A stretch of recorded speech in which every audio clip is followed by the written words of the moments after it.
Bagsak si Luciano Francisco Baldor ng Argentina sa napakatinding kamao ni Kenneth Lober na ating bida. Luciano Shisho Baldor.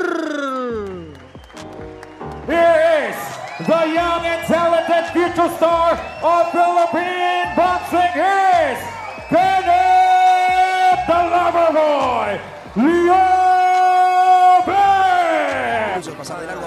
Bagsak si Luciano Francisco Baldor ng Argentina sa napakatinding kamao ni Kenneth Lober na ating bida.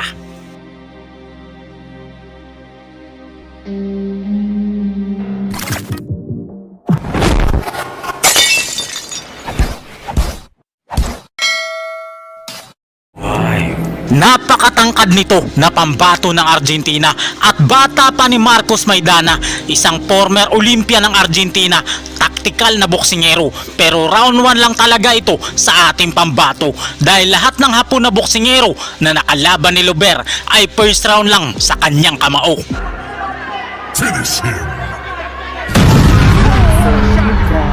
Left hand. He's down and he's gone. He's out. Fatality. On the canvas. There's 捉えました痛いパンチを。左顔面を捉えているパンチをもらい右ダウンですあーっとレフェリーストップ He's using his footwork, his in and out. He's really his punches really wow. Yes, that's wow. Hindi nakatigil si Kenneth Lober.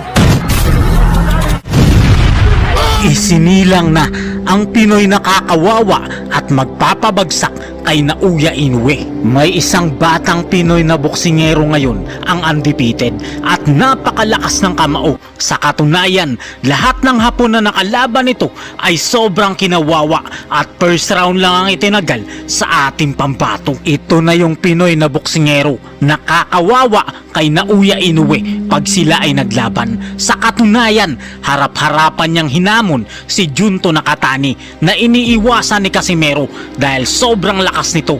Pero sa bagito nating bida, ito yung laban na talagang pinapangarap niya. Sa lahat ng available na champion dito sa Japan, I will fight. Junto Nakatani. Parang Manny Pacquiao ang karisma nito pag siya ang lumalaban. Nagihiyawan talaga ang ating mga kababayan sa kanyang napakahusay na pinapakitang galawan.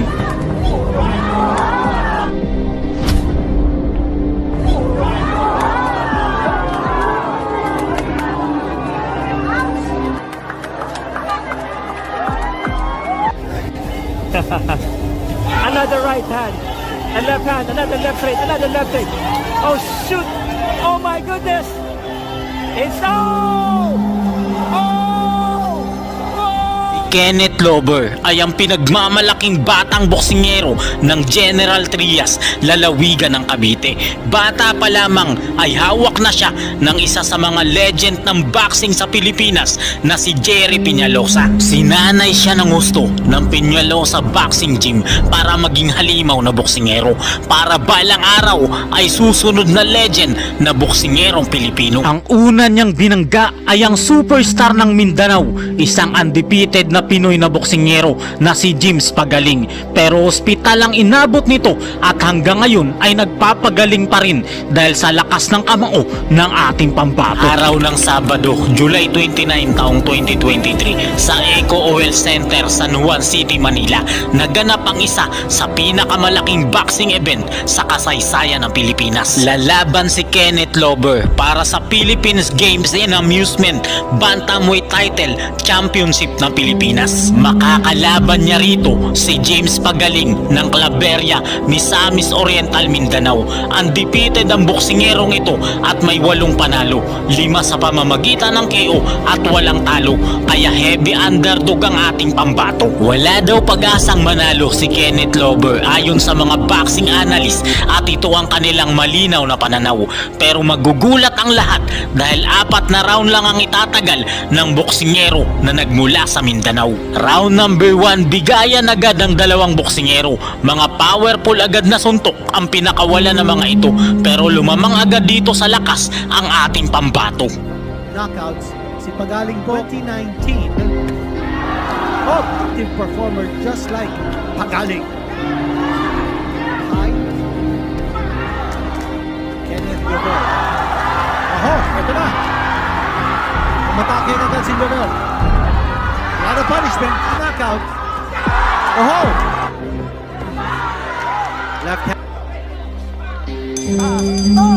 That's it. Sa round number 2, kuha ni Lover ang takbo at galawan ng laban. Atras na ng atras ang kanyang kalaban. The crowd.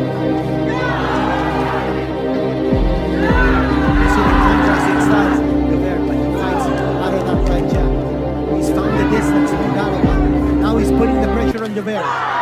Lover fight. Tokosol. Oho! Round number 3, maliksi at magaling umiwas si Lover at ang kanyang kalaban ay laging nasasapul sa kanyang mga counter. You don't see Lover as active.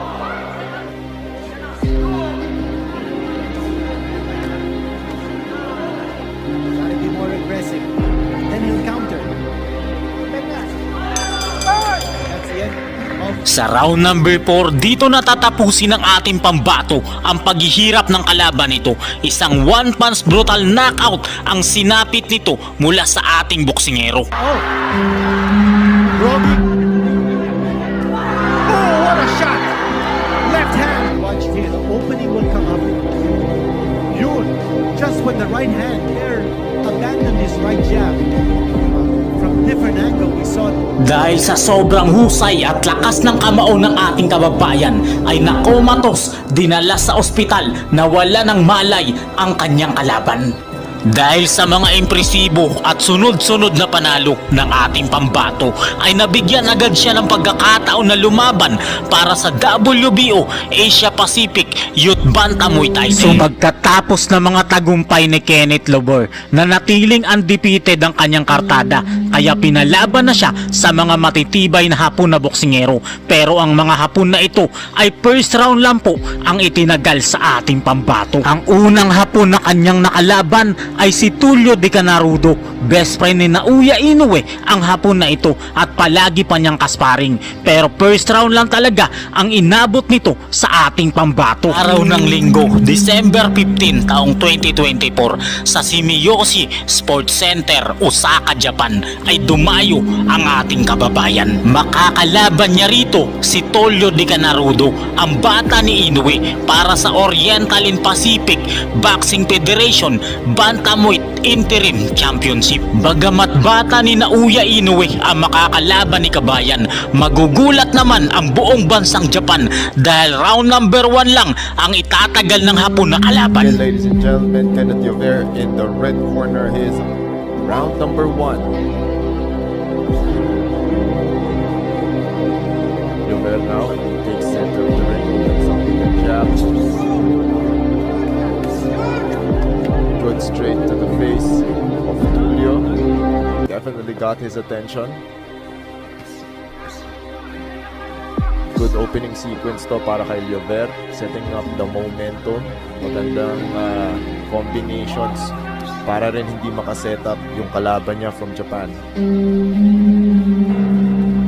Signs of life from Tulio. Goes for a jab.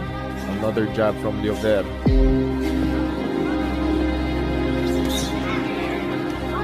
That is a jab in the straight from Lover.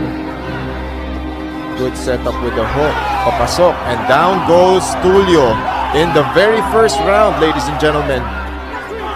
Bagsak po ang kalabang Hapon. And that is it. What a fight!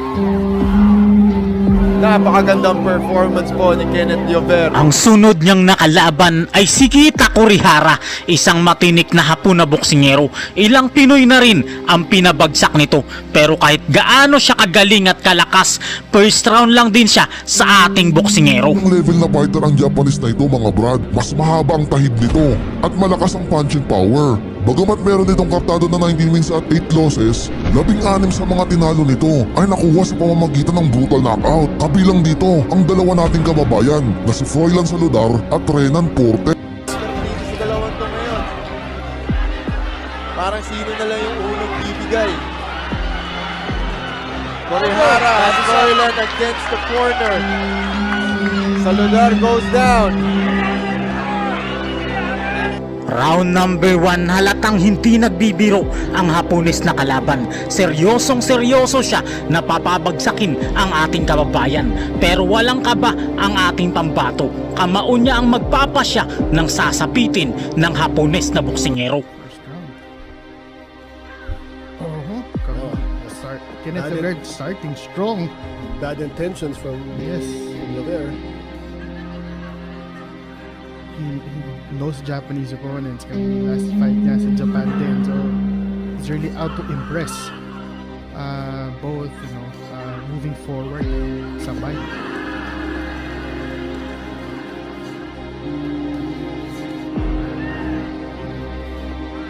So this is where Relaxed, very patient, very confident dito sa laban ito, which is good.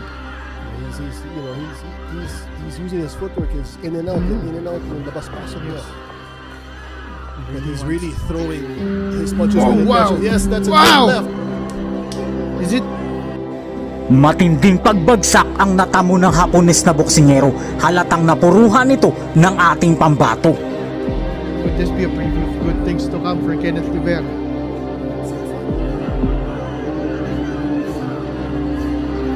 Hindi na tumitigil si Kenneth Llover. Oh! Agad nagpakawala ng sunod-sunod na kombinasyon ang ating kababayan na agad nagpabagsak sa Hapon na kalaban. Bilang ulit. That was a clean left. Very clean. Medyo Clean left. So maraming mga tao. oh! 30 seconds. That's it. Ito na talaga yung Pinoy na boksingero na maaaring tumapat kay Naoya Inoue. Undefeated at wala pang talo ang susunod na magbibigay ng karangalan sa mga Pilipino. Sa huling laban ni Kenneth Llover, nakaharap niya ang former world champion at veteranong Meksikano na si Luis Concepcion. Pero nawasak rin siya sa lakas ng ating bida.